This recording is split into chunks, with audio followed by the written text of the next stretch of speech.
Chers spéculateurs, bonjour et bienvenue dans cette vidéo hebdo du samedi. Comme d'habitude, cette semaine, analyse des différentes classes d'actifs. On fera un petit focus sur les matières premières avec un panier de matières premières. Vous allez voir qu'on arrive vraiment sur une pattern où la volatilité est tellement contractée que vous savez qu'à chaque fois que je dis ça, c'est que derrière, il y a un gros mouvement qui part.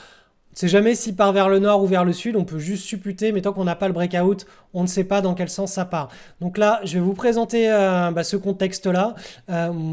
Moi, mon image mentale, c'est que ça devrait breaker vers le haut, mais encore une fois, on ne peut jamais savoir à l'avance vers où ça break, donc ça n'a pas à breaker. Mais si ça break vers le nord, on va se retrouver dans une nouvelle situation inflationniste majeure, et vous allez pouvoir éventuellement en profiter en prenant des positions sur des... voilà, si vous trouvez des ETF qui répliquent un panier de matières premières, ce sera une excellente façon de prendre des positions directionnelles pour diversifier votre portefeuille financier. Donc voilà, c'est parti. Allez, analyse du BTC.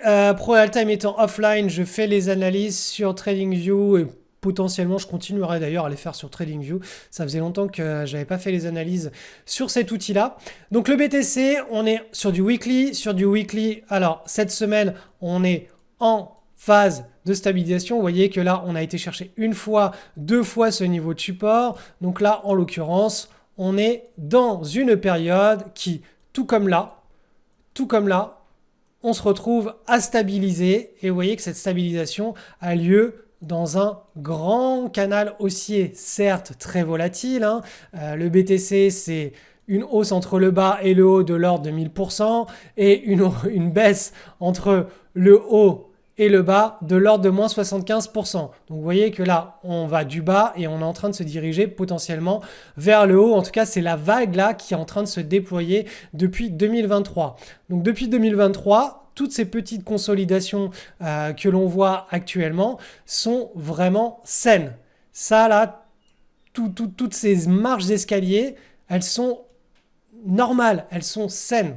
Donc là, en l'occurrence, moi, mon image mentale, c'est tout simplement, on continue comme ça la partie de ping-pong et si on casse vers le haut, on pourra tout simplement assister à une nouvelle phase d'accélération du BTC au cours, suite à la cassure. Bien entendu, si on commence à ranger, tac, tac, tac, et qu'on casse vers le bas, là, mon image mentale sera beaucoup plus... C'est fini, le marché haussier est terminé et on va retester le bas de ce canal long terme, ce qui nous mettrait dans une logique de haut bas de l'ordre de moins 55%. Donc c'est pour le moment, là ce scénario baissier, c'est pas du tout celui que je privilégie. Pour le moment, je privilégie un état de range. J'attends de voir partie de ping-pong et si on repart vers le haut, nouvelle prise de position vers le haut. Je vous invite simplement à, plutôt que d'essayer de faire des prédictions, à vous adapter. C'est-à-dire que à chaque fois qu'on est dans une phase d'impulsion comme ça, si vous faites de la spéculation, soyez positionné et à chaque fois qu'on commence à rentrer dans une phase de latéralisation, trouvez un système, trouvez quelque chose pour juste être en dehors, pour sortir et être en dehors. Vous attendez et dès qu'on repart dans cette phase d'impulsion, vous pouvez éventuellement vous remettre à prendre des positions. Donc ça s'appelle de la spéculation, du suivi de tendance, du trend following. Et donc là, vous comprenez bien qu'actuellement, on n'est plus dans une phase d'impulsion, on est dans une phase de latéralisation. Donc restez collé à ces positions pendant ces phases-là, sauf si on fait du DCA ou qu'on veut conserver le BTC dans un portefeuille financier à hauteur de, je sais pas moi, 1, 2, 3, 4, 5% de son portefeuille. Sauf si on est dans ce cas-là, de mon point de vue, ça devient un petit peu compliqué, ça fait pas trop sens. Donc voilà ma vision sur le BTC. On est toujours en train de latéraliser et sur un fond de marché qui reste bull. Sur le XRP, c'est la même logique, je vais vous passer ça en mensuel.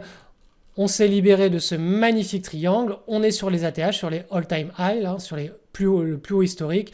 On est en train de consolider, ça fait 1, 2, 3, on est sur le 4e mois de consolidation, potentiellement un petit triangle chartiste.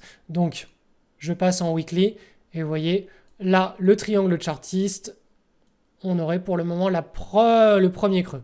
Donc, un triangle, hop, c'est plusieurs creux, la volatilité qui se tasse et éventuellement, si on break, on assiste à une nouvelle accélération. Bien entendu, si on commence à partir vers le sud, eh bien le scénario échoue. Je n'ai pas de boule de cristal, je ne peux pas prédire l'avenir, sinon ce serait beaucoup plus simple d'annoncer les chiffres du loto chaque semaine, ça irait beaucoup plus vite, ça nous économiserait beaucoup de temps d'analyse.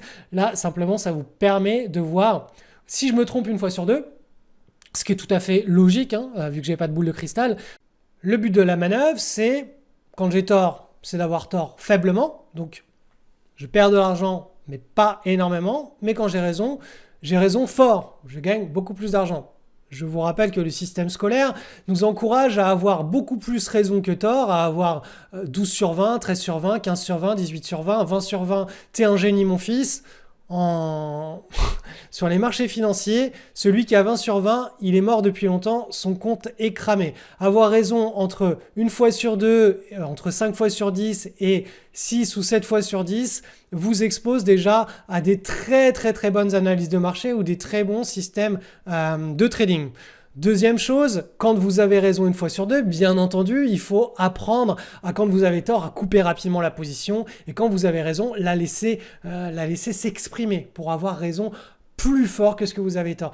C'est cette logique-là qu'il faut que vous arriviez à câbler dans votre cerveau. C'est une logique qui est extrêmement inconfortable puisqu'on a été éduqué et on reste dans une société où celui qui a tort, c'est un faible, c'est un mauvais, on lui crache dessus, il récolte pas les bonnes notes sur le carnet de notes, etc. Sur les marchés financiers, c'est tout l'opposé. Donc, je sais, c'est dur, mais si vous voulez passer au-delà d'un portefeuille financier diversifié en classe d'actifs et faire de la spéculation, il va falloir faire un gros effort et vous recabler à ça. Donc au-delà de voir j'ai tort, j'ai raison, c'est plutôt de voir quand j'ai raison, avec quelle intensité et quelle force, combien je gagne. Et quand j'ai tort, avec quelle intensité et quelle force j'ai tort. C'est ça qui compte, la distribution des gains et des pertes. Donc je vous rappelle que ça fait plusieurs mois que je suis en train de travailler très fort et très dur sur un nouveau projet. Je vais commencer à écrire la présentation de ce nouveau projet de vie de manière à ce que je puisse l'articuler, l'exprimer correctement auprès de vous, auprès de ma communauté. Faut savoir une chose, c'est que j'ai arrêté de former quiconque à la bourse. L'école est définitivement fermée. Mes programmes de bourse ont été retirés de la boutique. Donc là, je pars vraiment sur quelque chose, une dynamique qui n'a plus rien à voir. Donc la vidéo du samedi, je vais essayer de la garder. En fait, le problème de cette vidéo du samedi, c'est pas le temps que ça me prend de la faire, c'est plutôt de devoir me répéter sur des choses, sur des concepts qui sont toujours les mêmes. Parler chaque samedi de quelque chose qui n'a pas changé depuis le samedi précédent, c'est un peu redondant et je pense que pour beaucoup d'entre vous qui sont maintenant capables de voir ce que je vois, d'anticiper mes paroles avant que je les dise, mis à part avoir un biais de confirmation, ça vous apporte pas énormément de choses. Alors je sais que pour tous les nouveaux qui comprennent pas trop comment analyser la psychologie des foules, les différentes classes d'actifs, c'est un mal nécessaire d'avoir ce phénomène de répétition pour son apprentissage. Mais voilà, vous avez aussi accès à quasiment 10 années de vidéos YouTube où les marchés ont été commentés en direct et en live avec tout l'implication psychologique et le recablage mental que ça implique. Donc vous avez quand même matière à pouvoir bien évoluer. Donc voilà, je ne sais pas encore où ça ira tout ça. J'essaie juste de partager avec vous un petit peu ce qui se passe en ce moment dans ma vie, dans ma tête et comment ça va vous impacter la communauté qui me suit depuis plus de 10 années maintenant. Analyse des matières premières, donc c'est un panier de matières premières, agricoles, énergétiques, métaux précieux, etc. Donc ça vous permet de voir l'image à très long terme. Vous voyez qu'on est passé d'un cycle baissier depuis 2008, là, on a fait que baissier, on a eu la crise Covid et départ potentiel d'un nouveau cycle inflationniste. On est passé d'un cycle déflationniste des années 80 jusqu'à 2020 où voilà, les taux d'intérêt étaient de plus en plus bas. Là, on est censé être dans un cycle au moins de normalisation des taux d'intérêt avec une inflation qui est beaucoup plus, on va dire, humaine. Et si ça part un petit peu en cacahuète avec des phases inflationnistes, avec des montées qui seront assez fortes. En l'occurrence, là, ce qui est en train de se passer sur l'indice des matières premières, c'est que la volatilité, je vais vous afficher les bandes de Bollinger ici en hebdomadaire, même je vais vous passer le graphe en mensuel. Regardez les bandes de Bollinger ici, comme elles sont serrées en mensuel. Donc chaque barre est égale à un mois. Ça signifie toujours la même chose. Il y a des cycles de volatilité. Plus ça se contracte, plus derrière il va y avoir un mouvement fort et violent. Bien entendu, on ne sait jamais à l'avance, ça part vers le haut ou vers le bas. C'est pour ça qu'on définit une zone et on attend le breakout. Mais bon, en l'occurrence, si on va un petit peu au-delà d'attendre ce breakout, on voit qu'on est juste dans un nouveau grand cycle. On a inversé une tendance d'un cycle baissier. Et là, on s'en est extrait sur cette zone-là. Et on est censé être maintenant dans un nouveau cycle haussier.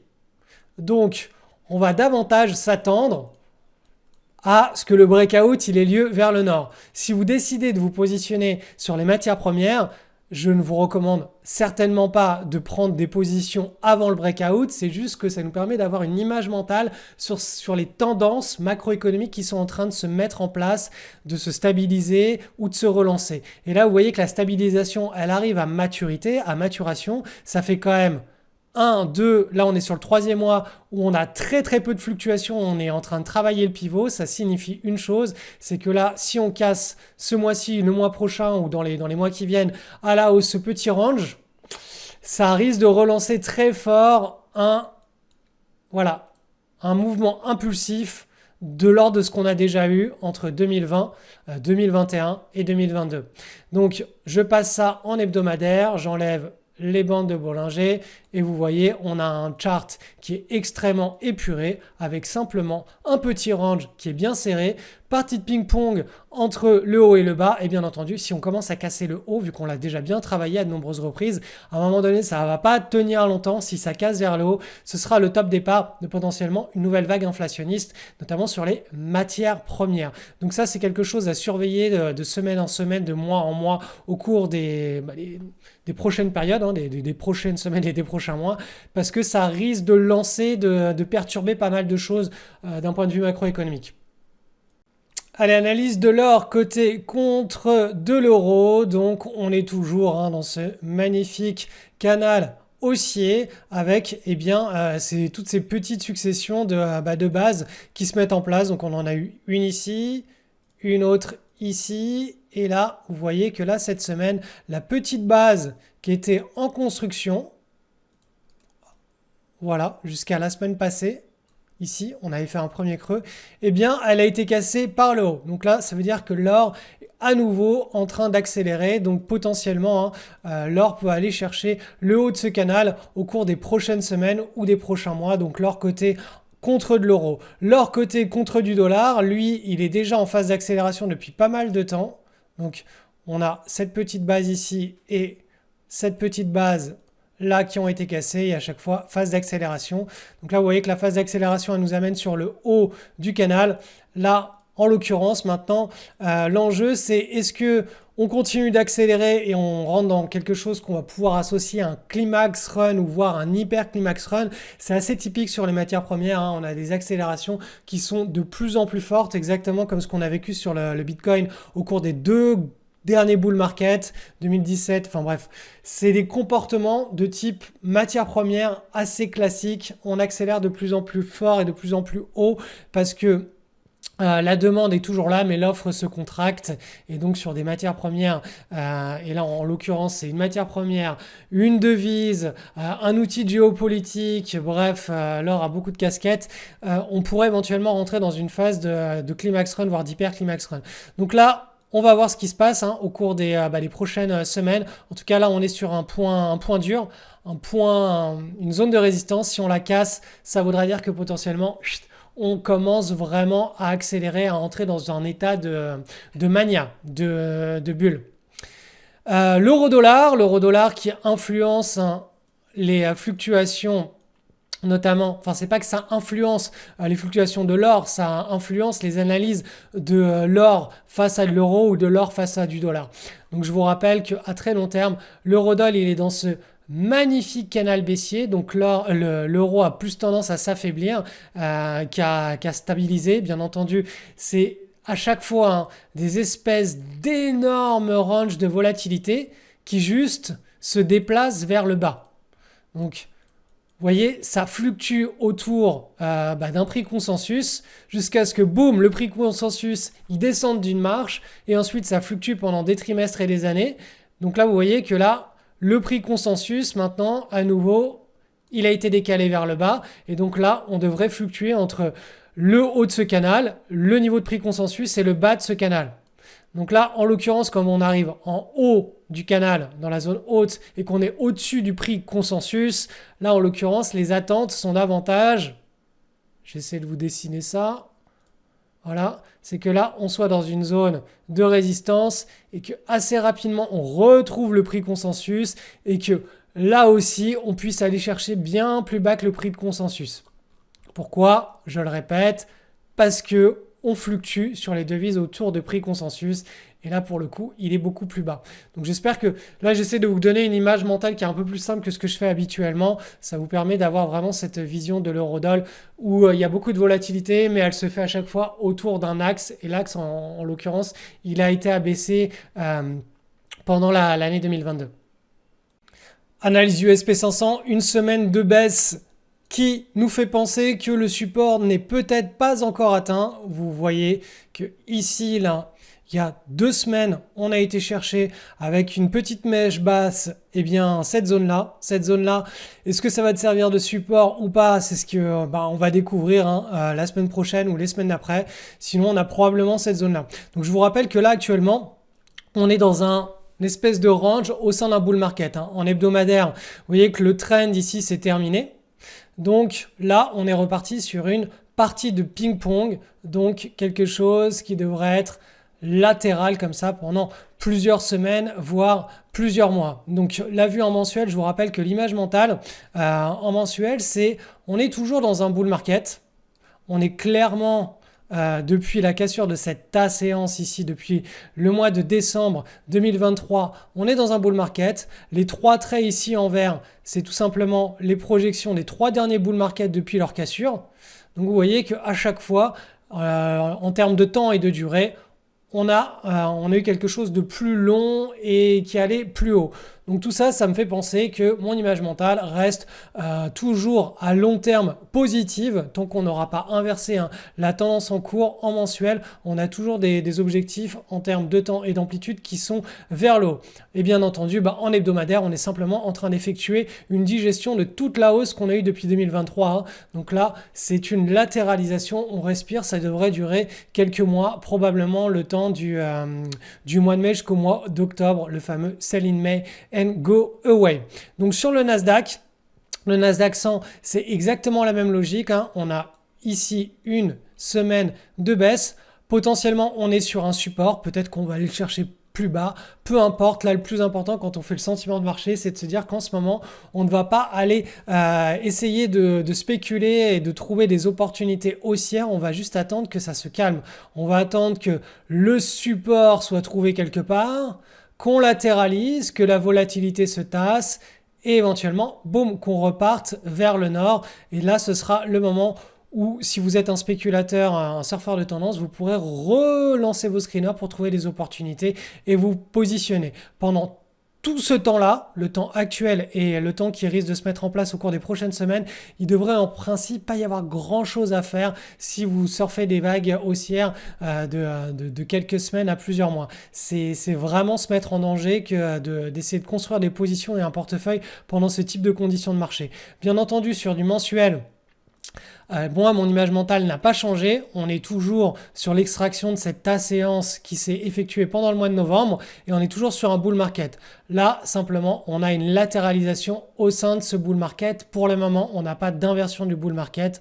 On a une simple latéralisation. On respire toute cette hausse qui s'est développée entre 2023 et février 2025.